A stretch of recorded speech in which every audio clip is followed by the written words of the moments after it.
Honorable viewers, I welcome all of you to my YouTube channel, Department of English. Today's topic is Tintern Abbey summary. So let's get started. Tintern Abbey, or lies composed a few miles above Tintern Abbey, on river sting the banks of the Wey during a tour July 13, 1798, is a poem by William Wordsworth published in 1798. In the poem, Wordsworth remembers a walk he took with his sister to the site of the Abbey ruins, and the power that communing with nature has to sense our spirits and protect our moral center. It begins with the speaker explaining that it has been 5 years since he last took a walk to the location. He remembers its tranquility and the sound the water made when it ran by.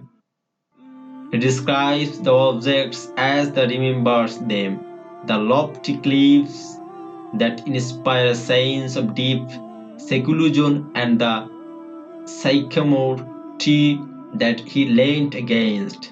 He imagines the smoke rising in the forest belongs to passing vagrants and their companions or from a hermit deep in the woods. The memories of this place stay with him as he walks down crowded, noisy city streets.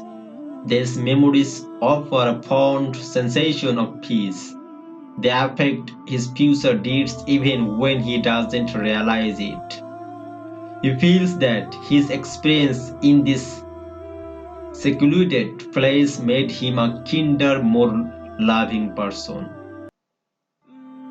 He further attributes his lightness of soul to these memories, calling them his access to a spiritual state in which he becomes a living soul, with a view into the life of things. Although he admits that this may be a vain supposition, he has still turned to the memory in times of trouble. Even now, the memory precedes over him, and he recalls the experience with bittersweet emotion. He is not the same person he was when he first visited, no longer a young boy when nature made up his whole world. However, it has shaped his appetites and passions. He does not mourn the passing of these times because these gifts of nature allow him to look at things from a wider perspective. They have returned their gifts to him. He loves nature and considers it the purest part of himself. It has given him the tools to protect his moral center from outside influences, and for that he is grateful. Even if he did not feel this way, he is in high spirits because today he is in the company of his beloved sister who can share nature and inspire new memories.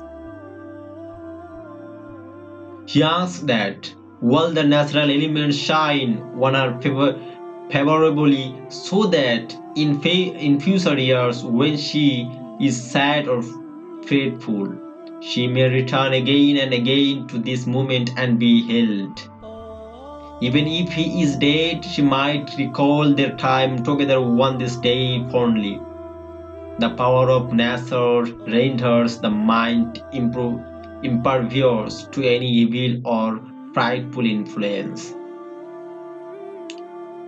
The woods are all the more dear to him because of these memories and now because of his sister's presence in them.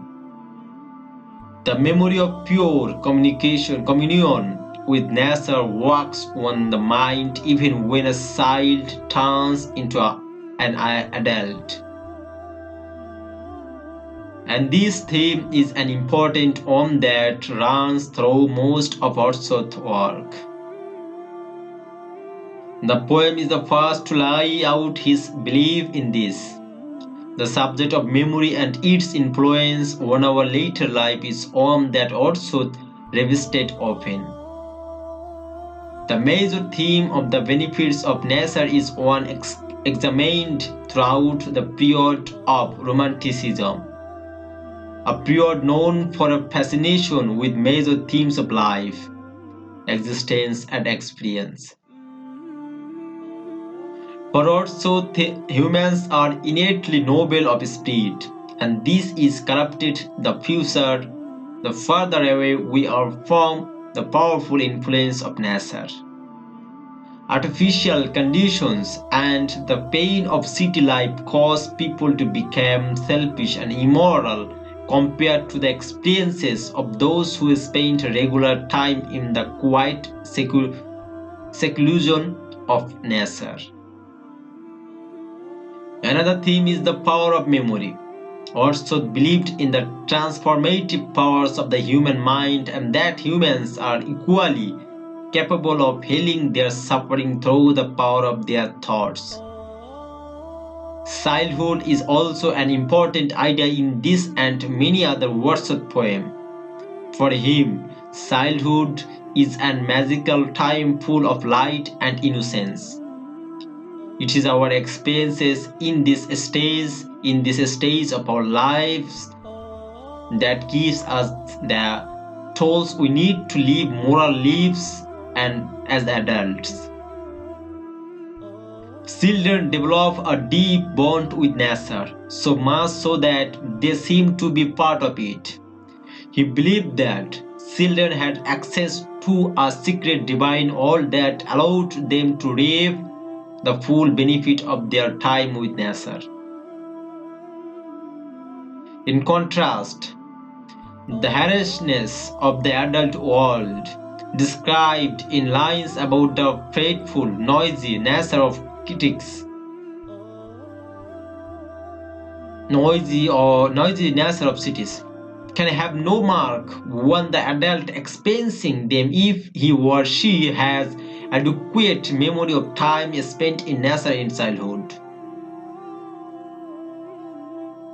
His transformation from child to adult would not have happened as well without these memories, as he recalls each part of his work there, and now recognize the presence of his beloved sister in making new memories in nature.